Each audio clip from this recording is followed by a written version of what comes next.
Bos, aku sedang menyender di kursi ini sambil menyesap ginga ale dan memikirkan sesuatu yang agak aneh. Apakah kota bisa benar-benar berjalan sendiri tanpa banyak manusia yang mengaturnya?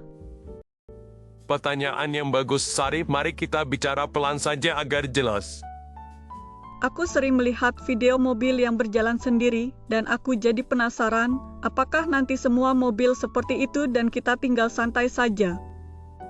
Secara teknis, mobil otonom mampu mengemudi sendiri dalam kondisi tertentu, tetapi kenyataan lapangan jauh lebih rumit daripada video klip indah. Rumit bagaimana, bos? Aku ingin tahu sampai aku paham. Jelaskan dengan kata sederhana ya. Bayangkan jalan sebagai paru-paru kota, setiap kendaraan dan perangkat adalah sel yang saling berbicara melalui data, dan jika komunikasi itu baik, aliran menjadi lancar. Jadi data itu seperti percakapan antar kendaraan. Tepat, kendaraan dan infrastruktur saling bertukar sinyal tentang posisi, kecepatan, dan kondisi lingkungan. Kalau begitu siapa yang membaca data itu dan menentukan apa yang harus dilakukan? Ada perangkat lunak yang memutuskan tindakan, mulai dari mesin di mobil itu sendiri hingga sistem pusat yang mengatur lalu lintas. Kedengarannya seperti kota pintar ya. Betul, kota pintar memakai sensor dan jaringan untuk mengelola banyak hal, bukan hanya kendaraan. Misalnya apa saja yang bisa diatur oleh sistem seperti itu? Energi, pencahayaan jalan, pengelolaan sampah, layanan darurat, dan tentu lalu lintas, semuanya bisa dioptimalkan dengan data. Bos, apakah optimasi itu selalu membuat hidup orang lebih mudah? Seringkali ya, namun ada sisi lain, seperti akses yang tidak merata dan risiko privasi. Privasi maksudnya data kita dilihat orang lain? Data lokasi, kebiasaan, bahkan percakapan bisa tersimpan jika tidak ada aturan yang jelas. Aku merasa agak takut, bos. Bayangkan kamera yang tahu kemana aku jalan setiap malam. Kekhawatiran itu wajar. Sari, itulah alasan mengapa desain kota pintar harus mempertimbangkan hak warga. Kalau mobil otonom menabrak, siapa yang disalahkan, pembuat mobil atau perangkat lunak? Itu salah satu dilema hukum terbesar saat ini. Tanggung jawab bisa dibagi antara produsen, pemilik, dan pengembang perangkat lunak. Jadi tidak sesederhana menyalahkan satu pihak. Tidak, kasus kecelakaan sering melibatkan banyak pihak dan bukti yang kompleks. Bagaimana dengan pekerjaan, bos? Banyak orang mengandalkan mengemudi sebagai sumber penghasilan. Otomasi memang menggeser pekerjaan, tapi juga membuka pekerjaan baru dalam pemeliharaan, pengawasan data, dan layanan berbasis teknologi. Itu terdengar seperti janji, tapi apakah perubahan itu adil untuk semua orang? Keadilan tergantung kebijakan, misalnya program pelatihan ulang dan bantuan transisi bisa membantu pekerja.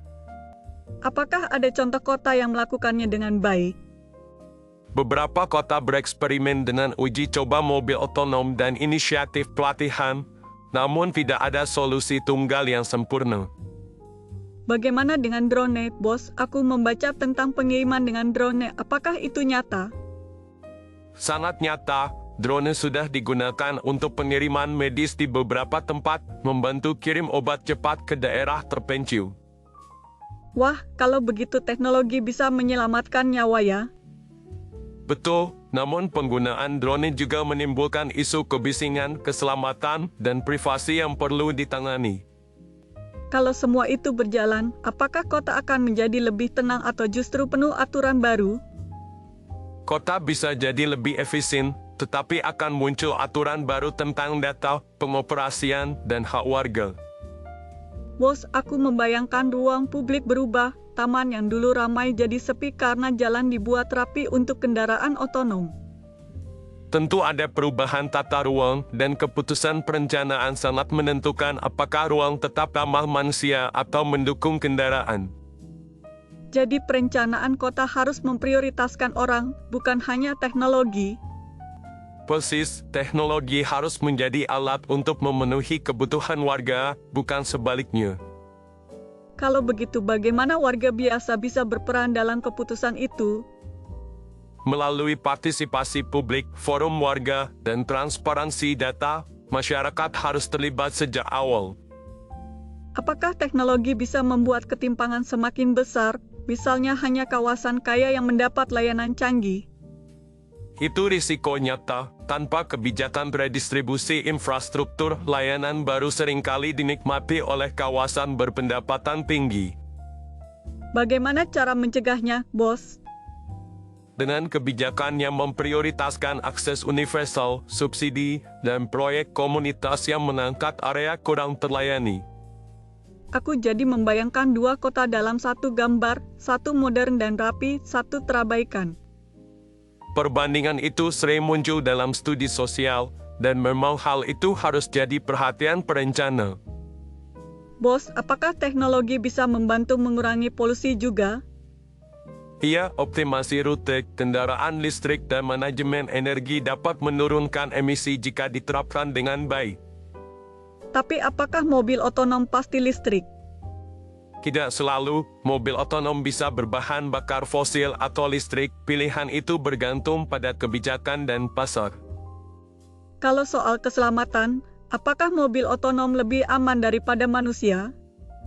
Secara teori sistem bisa mengurangi kesalahan manusia, namun teknologi belum sempurna dan situasi kompleks tetap menantang.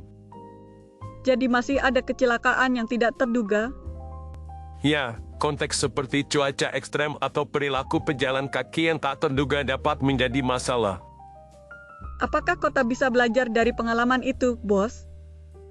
Kota yang baik punya mekanisme evaluasi dan perbaikan sehingga sistem berkembang berdasarkan data dan pengalaman nyata. Bagaimana dengan sisi etika? Misalnya algoritma harus memilih siapa yang diselamatkan saat kecelakaan? Itu disebut dilema moral algoritma, dan banyak ilmuwan serta pembuat kebijakan sedang mencari cara agar keputusan transparan dan adil. Apakah kita bisa menanamkan nilai kemanusiaan ke dalam kode seperti itu? Kita bisa mencoba dengan prinsip desain etis dan pengawasan manusia, tetapi nilai budaya juga berbeda-beda jadi tidak ada satu jawaban universal. Aku jadi bertanya, apakah kita siap memberi kontrol besar pada mesin? Kesiapan sosial bergantung pada pendidikan publik, kepercayaan terhadap institusi, dan adanya aturan yang jelas. Kalau aku sebagai warga ingin memastikan suara didengar, apa langkah sederhana yang bisa kulakukan?